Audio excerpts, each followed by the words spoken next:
माता पिता के साथ राहत की सांस ले रहे ये दोनों भाई पराग और पारस गुप्ता मध्य प्रदेश के छतरपुर शहर में पले बढ़े हैं। डॉक्टर बनने की चाहत में परिवार ने इन दोनों भाइयों को यूक्रेन भेजा था।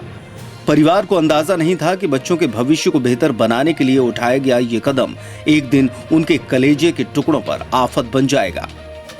पराग और पारस यूक्रेन और रूस के बीच चल रहे युद्ध के दौरान लगभग 7 दिनों तक यूक्रेन में संघर्ष करते रहे। हालांकि हर हिंदी फिल्म के क्लाइमैक्स की तरह इनकी कहानी में भी हैप्पी एंडिंग की ये तस्वीरें नजर आ रही हैं, लेकिन इन तस्वीरों के पहले 7 दिनों तक यूक्रेन में किया गया संघर्ष दिल को दहलाने वाला है। पराग और पारस यूक्रेन के वेनेसिया इंस्टीट्यूट से MBBS की पढ़ाई कर रहे थे। 26 फरवरी को जब युद्ध के हालात निर्मित हो गए तो उन्हें भारत के लिए निकलना पड़ा। भारत पहुंचने की उनकी ये यात्रा बेहद तकलीफ दे रही। लगभग 15 किलोमीटर तक पैदल चले, बिना खाए पिए 2 दिनों तक रोमानिया बॉर्डर से इस देश में प्रवेश के लिए संघर्ष किया। फिर 2 दिनों तक रोमानिया के एयरपोर्ट पर फंसे रहे और इसके बाद मोदी सरकार के ऑपरेशन गंगा के कारण दुबई होते हुए दिल्ली पहुंचे। घर पहुंचने के बाद दोनों भाई अपने संघर्ष को बताते हुए राहत की सांस ले रहे हैं। पहले तो कुछ ऐसा वॉर का चल नहीं रहा था, 2-3 साल पहले से तो चल ही रहा है कि वॉर होगा, क्योंकि हम लोग के सीनियर बोलते थे ऐसा कुछ हालात नहीं है, हो भी जाएगा, तो फिर भी उतना कंडीशन थी नहीं। तो फिर उनने एकदम से कर दिया। तो पहले तो था कि चलो अब निकल जाएंगे। तो 26 तारीख को फिर उन लोगों ने बस करवा दी कि तुम लोग यहाँ से जाओगे रोमानिया से एयरपोर्ट, फिर सीधे इंडिया। तो हम लोग को लगा कि एक दिन में चलो हम लोग पहुँच जाएंगे इंडिया, मगर इनने 15 किलोमीटर पहले ही रोक दिया। अराउंड 200-250 बच्चे होंगे, वो पूरे पैदल चल के रोमानिया बॉर्डर तक गए। फिर वहाँ बच्चे भी बैठे थे, तो बच्चे बोल रहे थे तुम लोग मत करो इतना, कि हम लोग तो निकल ही नहीं पाए, तो तुम लोग क्या निकलोगे। तो फिर बच्चे ट्रक के बीच में गए, बाई चांस निकल जाए हम लोग, मगर उन लोगों ने धक्का धुक्की दे दी तो नहीं निकल पाए।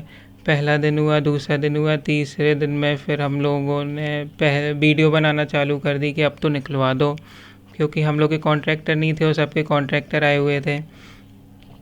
तो फिर जब हम लोग के कॉन्ट्रैक्टर आए तो हम लोगों ने बोला तो अब तो निकलवा दो, मतलब चिल्लाया कि हम लोग का नाम भी है वहाँ, तो उन्होंने नहीं सुनी 1-2 बार। फिर जब सब के निकल गए तो उसमें भी वो हो रहा था कि लड़कियाँ पहले, मतलब लड़कियों ने दिख ही नहीं रहे थे। तो जब लड़कियां निकल गई फिर लड़की की बारी आई, तो मतलब सबको निकलना था उतने समय, तो धक्का धुक्की दी तो यूक्रेन वालों ने बॉर्डर बंद कर दी। 4-3 ऐसे ही चलता रहा, 3-4 घंटे, फिर बॉर्डर बंद। तो जैसे तैसे करके हम लोग का नाम आया तो हम लोग निकल गए रोमानिया के लिए। तो रोमानिया में फिर टेंट लगे थे, तो वहाँ रुके एक दिन।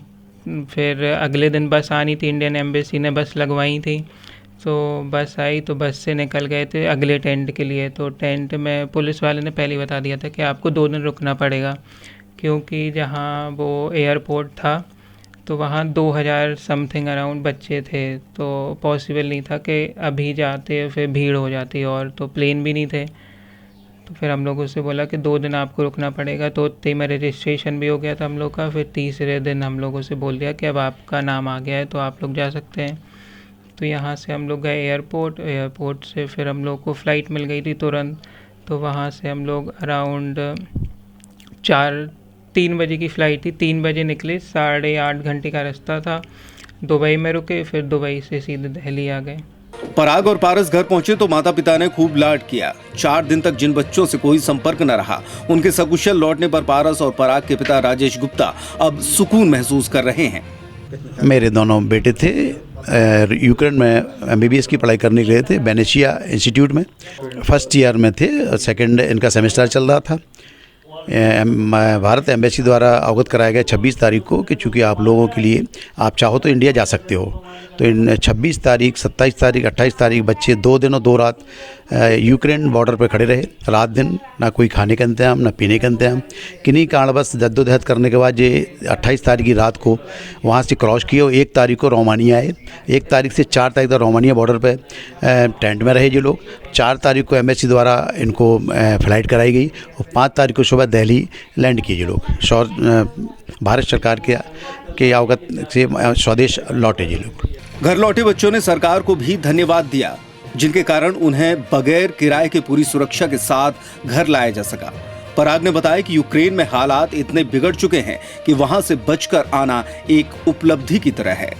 पहले तो ये हो रहा था कि युद्ध नहीं होगा, फिर 26 तारीख को ये हुआ कि युद्ध होगा, तो उसके रात के 25 तारीख को युद्ध हुआ था। तो 26, 27 और 28 को हम लोग यूनिवर्सिटी गए थे।